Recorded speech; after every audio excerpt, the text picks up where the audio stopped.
এবাৰ খুব ভালকৈ হ'ব বুলি ভাবিছোঁ কাৰণ এবাৰ আমি একদম মিডিয়া নোহোৱাকৈ কথা আৰম্ভ কৰিছোঁ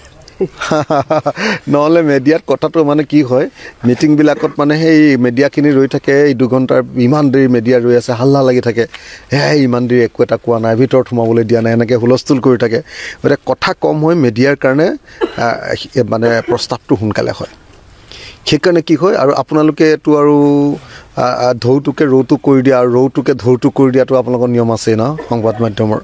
গতিকে মানে সৰু কাজিয়াখন ধৰক সেইদিনা ভূপেন বৰা আমি চবেই আলোচনা কৰি আছোঁ এজন মানুহ ওলাই গৈছে পদ্যুৎ বৰদলৈ ওলাই যোৱাটোক ইমান ডাঙৰ নিউজ কৰি দিলে যে বাকী গোটেইগালে ভয় চয় খাই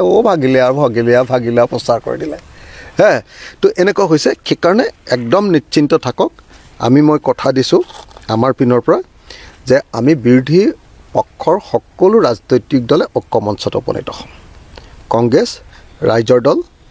CPI CPM CPIML অসম জাতীয় পৰিষদ যিমানবিলাক আমি ৰাজনৈতিক দল আছোঁ একলগ হ'ম আৰু 2026 চনত আমি বিজেপিক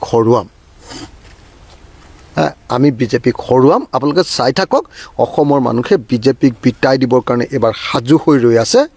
কেৱল এটা বস্তুতে লৈ আছে যে এই বিৰোধী পক্ষৰ মানুহকেইটা একলগ হ'ব নে নহয় সকলোৱে জানে যে একলগ হ'লে এবাৰ ইলেকশ্যনত বিজেপি হাৰিব আৰু একলগ যদি আমি নহওঁ তেতিয়াহ'লে বিজেপি জিকিব একলগ আমি হ'ম মই আপোনালোকক কথা দি গৈছোঁ পবিত্ৰ ভূমি মাজুলীত মই আপোনালোকক কথা দি গৈছোঁ